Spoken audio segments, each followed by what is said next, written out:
Hello, I'm Dr. Timothy Gerhardt. I'm a board-certified chiropractic internist, and I'm all about giving the gift of hope and healing to those ready for wellness. Today's topic is gluten-free, a fad. Gluten is a Latin word for glue. You know, that sticky stuff? Adhesive-like protein. There are the gliadins with 12 subunits and the glutenins. This means there's 14 types of protein that are part of the gluten family. The reason this is important is lab testing is very challenging. You must cover all 14 pathways, multiple immune pathways. What this means is many typical medical tests will look at one of those 14 proteins in one pathway. As you can guess, it's easy to miss, and so just because a doctor says you don't have celiac disease, which is the extreme form of gluten intolerance, doesn't mean that he tested, that his testing was sensitive to cover all of these pathways. Also, you may have gluten sensitivity, which is also can create huge health problems without meeting the medical diagnosis of extreme celiac, which is over here. Gluten is present in wheat, rye, barley, spelt, kamut, bulgur wheat, and most oats. It's present in 90% of processed foods, with names like malt extract, hydrolyzed vegetable protein, maltodextrin, modified food starch, natural flavoring, vegetable protein, yeast extract, hair conditioners, cosmetics contain this, as well as most food thickeners. Gluten is basically hidden in almost all of our processed foods. It's estimated that 1 in 30 people have celiac disease. Many are undiagnosed. Over half of people with this severe gluten sensitivity or celiac disease have no digestive symptoms at all.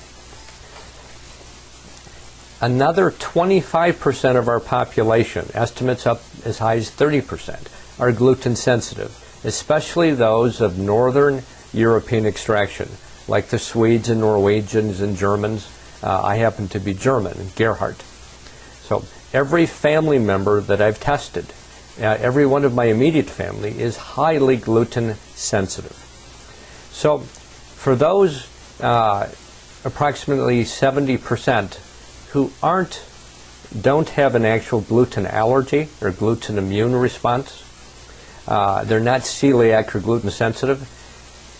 What about these people? What we're learning is 100% of people who consume gluten are affected, are harmed by eating gluten.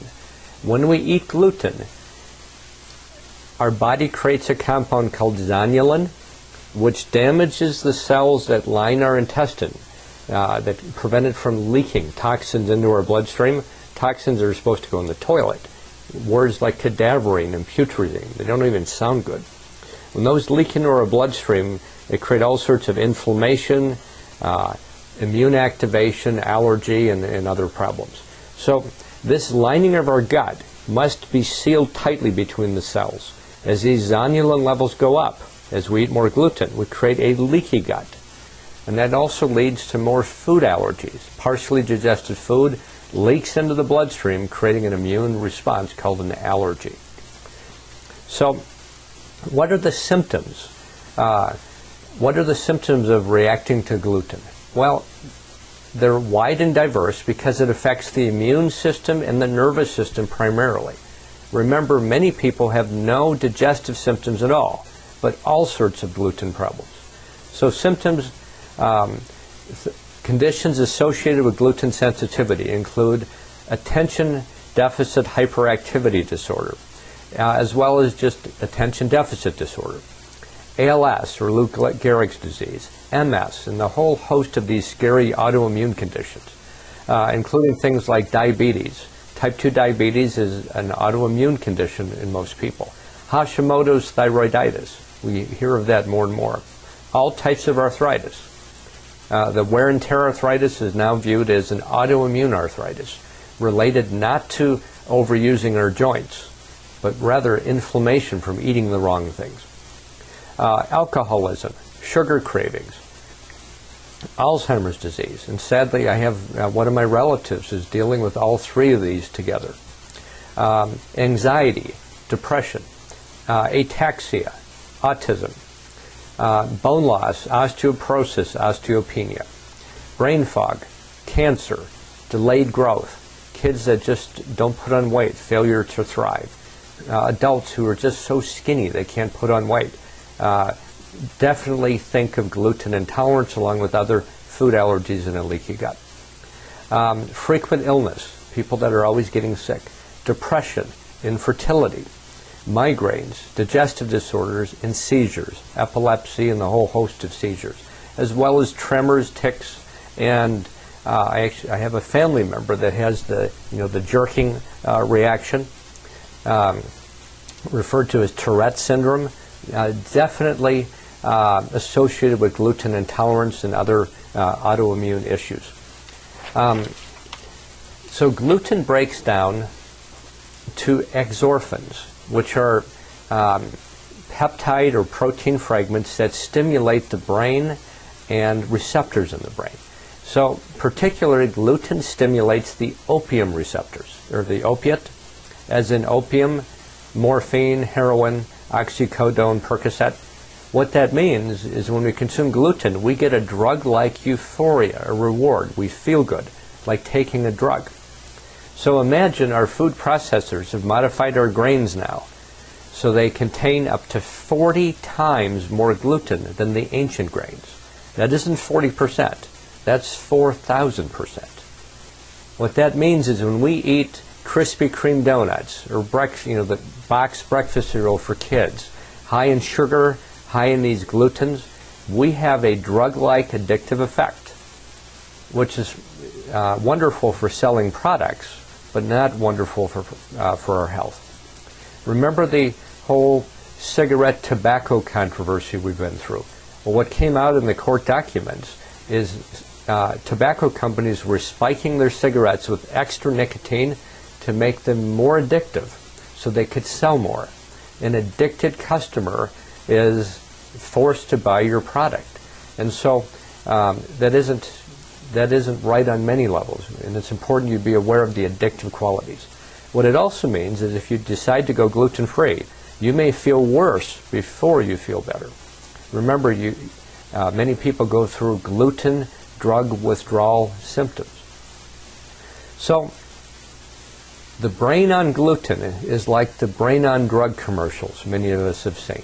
The eggs frying in a pan, this is your brain on drugs. Well, your brain on gluten is your brain on fire. Devouring gluten-laden carbs, especially combined with sugar, is like drinking a gasoline cocktail.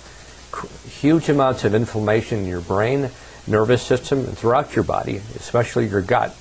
Remember, the first brain is in your skull, the second brain is in your gut. Addictive brain changes from devouring these gluten-laden carbs, autoimmune damage, diabetes and insulin resistance, and the epidemic of diabesity, which is the word diabetes combined with the word obesity. So how do we treat it? The treatment is the 4R program. This is in chapter 2 of my book. I learned this from Dr. Jeffrey Bland. He's been a mentor over the past 3 decades. And it involves the 4 R's. The first R is remove. Remove gluten, but it isn't just gluten. In my 30 years of practice, I've never seen somebody who's gluten sensitive or reactive who's reactive to just gluten. Because remember, damaged gut, you develop more allergies. So we see gluten and dairy and eggs and citrus and almonds and whatever. That's why we typically test 96 foods, multiple immune pathways, when we do blood food allergy testing. Also removing parasites. Many people have overgrowth of harmful bacteria. Some people have actually, the classic parasites, like worms and things like that. But removing all of the bad stuff. Next step, the next R, second R is replace. Replace stomach acid. After age 40, our ability to make stomach acid drops way down. In fact, if we have significant inflammation of the gut, we've had damage to the gut, leaky gut, we often make little or no stomach acid, which means digestion doesn't work. one of the symptoms, paradoxically, is acid reflux. That can happen from too little as well as too much stomach acid. So we also add in digestive enzymes because our food must digest completely or it becomes toxic. Partially digested food creates inflammation and toxicity. And so we have to get that working right. And many people don't have enough energy to digest properly, especially when they've been dealing with these conditions for months or years, along with fatigue, and they don't sleep right. So we have to do energetic recharge to get the digestive system to work right. Things like spinal adjusting, things like acupuncture, with and without wires, things like frequency-specific microcurrent, class 4 laser, things like pulse magnetic field therapy are all phenomenal to get the gut working, energized and working better, and tuned up, and so digestion's back online. The third R is repair. One of my favorite products for that is something we call Probiotic Max Restore. It's a specialty nutraceutical. Contains high potency immunoglobulins to heal the leaky gut, as well as other compounds to reduce inflammation, prebiotics, probiotics, and one of my favorites, Saccharomycin, which is a strain of yeast that kills pathogenic yeast. It also contains the high quality probiotics at high potency to start this gut healing and calming process. Another compound or another nutraceutical I very much like is Histoblock. It is the diamine oxidase compound that breaks down zonulin. Remember leaky gut caused by zonulin? Well, a healthy intestine free of leaky gut makes this enzyme to break down zonulin so it doesn't damage the gut, creating leaky gut. Well, when people are in trouble, we use Histoblock to get this started. We also use things like L-glutamine and aloe and licorice compounds and other type things to reduce inflammation and support healing. In addition, reinoculation. That's the fourth R. And so what's important is that the probiotics be listed in the National Formulary of Cultures. This is in Chapter 5 of my book. That means they're identity verified. That means what's in the capsule is really in there at the potency that's needed, and it's certified as safe and effective in humans. That means is if it's bifidobacteria HN105, for example, the letters and numbers after each strain tell us this in the National Formulary of Cultures. So the good news is for those who suffer with chronic health issues that are associated with this gluten sensitivity, there is a way to restore and get our health back. We call it giving the gift of hope and healing to those ready for wellness through dealing with all of the root issues. What I also know, it's important to measure your digestive health, different lab and other exam testing, and to make sure it's working, because just avoiding gluten isn't enough. In fact, I've rarely seen avoiding gluten alone leading to restoration of a healthy digestive, immune, and nervous system. So we're always available for questions. The word doctor means teacher. And next week, I'll have another topic. Thank you for joining me.